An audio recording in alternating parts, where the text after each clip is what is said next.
I think it's safe to say that Ghostbusters Afterlife was a decent surprise. It was a fun movie. It was funny, it had a good heart to it, and it actually had a pretty decent story. The problem is, I can't say the same about Ghostbusters Frozen Empire. Like, this movie, the hour 55 minutes that it was, felt like just filler and nothing else. But this isn't a review of the movie like my last one with Kung Fu Panda 4, even though that I will say that it was an utter disappointment once again. This is 2 for 2, basically. I'm very, very upset. But I guess I can talk about the villain for this one because I basically have some things to say about it, and that it kind of relates to the chameleon from Kung Fu Panda 4. And how does it relate? Well, the chameleon and Garaka actually have a lot of common, and the fact that neither of these villains do anything throughout the entire movie. So even though that people more wanted character analysis, I guess I basically have to go for a villain analysis because I think there's a lot to talk about with this one. For starters, this is going to contain heavy spoilers for Ghostbusters Frozen Empire. I don't personally recommend it, but if you still have interest in it, probably save this video for after you see it. Let's start off before this movie even came out. So in the trailer, Garaka was basically portrayed as a demon, and something that actually could be a very big threat.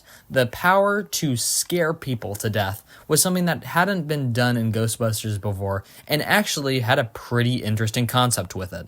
Oh, but bad news there, because watching the movie, I thought to myself, doesn't that one girl die? Doesn't she freeze to death? And to my utter surprise, watching the movie, I realized, they baited me into thinking that she was going to die just for the trailer, when in reality, that scene never finishes out. And it's not like that they went back and were like, you know what, let's completely scrap that. No, that means that they probably did that only for marketing purposes. So, the good lesson here is that when your villain is more scary in the trailers and actually does more in the trailers than in the actual movie, a movie reviewer and movie analyst as myself, maybe I'm not a professional, but will review your villain. So, let's get on with this. So basically, in the very beginning of the movie, we actually get the first glimpse at Garaka. It's just a bunch of old people frozen in one room. We don't know how this happened, we just know that it did happen. And that's it for basically another entire hour until he shows up again. And I'm actually not kidding. I mean, the counter argument is, yeah, the orb that he's in actually shows up quite a lot.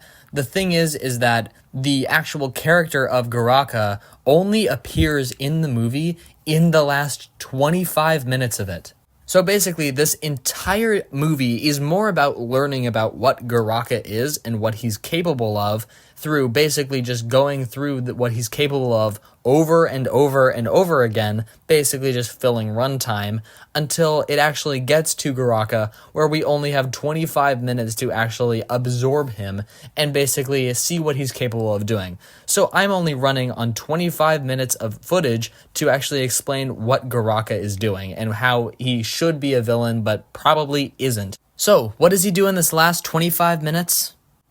Your guess is as good as mine, because although I was wide awake for this, he does nothing. Yes, sure, he freezes an entire beach and freezes New York City solid, but the thing is that in the trailer, it seemed like maybe there was going to be people that were going to freeze to death. The thing is, though, that never happens. Everyone's perfectly fine. No one seems to be cold whatsoever. There's just people outside in the freezing New York City, and they're basically wearing absolutely nothing, and they're completely fine. So, one thing from the trailer is now checked off as false. I mean, I guess we can check off another one because the girl doesn't die. Now, when Tall, Dark, and Horny shows up and actually tries to fight the Ghostbusters, now, in the trailer, it seemed like it was going to be quite the challenge, because they can't use their proton packs. So, what are they going to do now? Spoiler alert, they use their proton packs and they still overpower him. So, what have we established so far?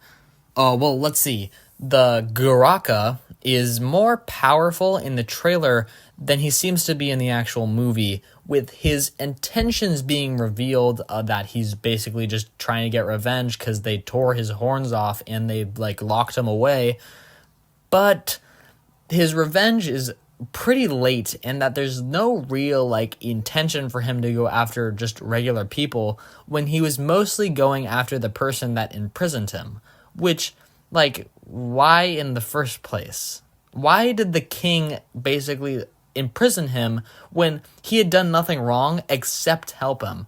I mean, yeah, he was probably afraid of his power, but like he did a big favor for you. You could probably cut him some slack. And I think this is a good base structure of how we could make Garaka better. So what if we keep the fact that the king thought he was getting a little bit too powerful? Like, let's say that maybe he starts to expand on his power and realizing that he can freeze people just by scaring them. So that gives them a good reason to lock him up.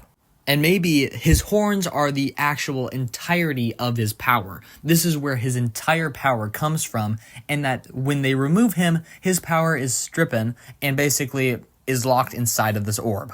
Now, although the way that they release him is extremely stupid, I'm not going to fix that. Let's say that that still stays in there. We're talking about the villain here. Let's say that when he escapes, instead of making a big commotion, what if he's a little bit more sneaky, trying to go under the noses of everybody so he's not caught? This allows for a little bit more creepiness to his character because he's able to sneak around without people noticing. But as soon as he gets his horns back is when people start freezing to death. This is when the big storm comes and basically everyone on the beach is frozen. No one is spared. Now, yes, obviously this is a PG-13 movie, so they can't kill everybody, but what they could do is they could basically freeze them, and the Fire Master, let's just say he still exists in this universe. But what if he basically goes up and is able to basically unfreeze everybody? Because he's able to do that in the very end of the movie. So we have the solution to the big problem of people freezing to death, but how do they actually take down Garaka? I love the idea that he's not affected by the proton packs, so they have to be a little bit more creative. And I think the idea in the movie that they suck him back into the already breaking containment for where all the other ghosts are, I think is a very good idea. It was just executed poorly in the movie, but let's execute it correctly here. Now, because Garaka does want to put an end to the Fire Master, so he wants to get him, so let's make it so the Fire Master is basically bait for Garaka, like how the trailer was bait for us to go see the gosh darn movie. Sorry about that, I'm just still a little salty. We can establish that the proton packs work by killing the girl when they try to go after her the first time. When she's already there trying to stop him, that's when she freezes up. We keep how that was intended to be.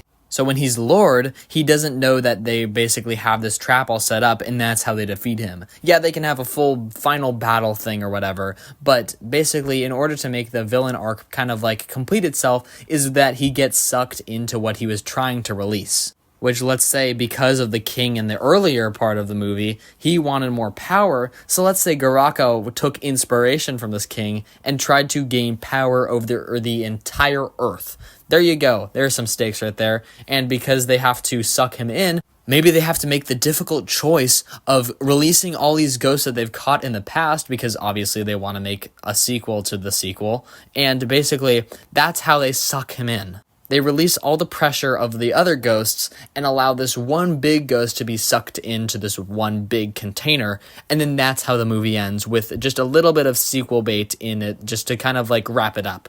Because they kind of did that in the end of the actual movie, so, you know, let's just keep that in there because I know that they want to make more. I took direct inspiration for making this part of the video because all of you out there in my Kung Fu Panda 4 video made absolutely amazing alternates for the chameleon and how she could have been much better because she had no backstory. You gave her a backstory.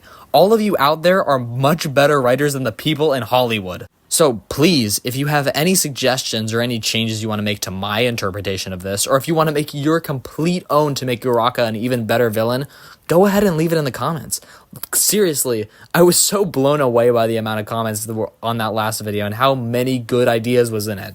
Thank you everybody for watching. I'm Enchanted.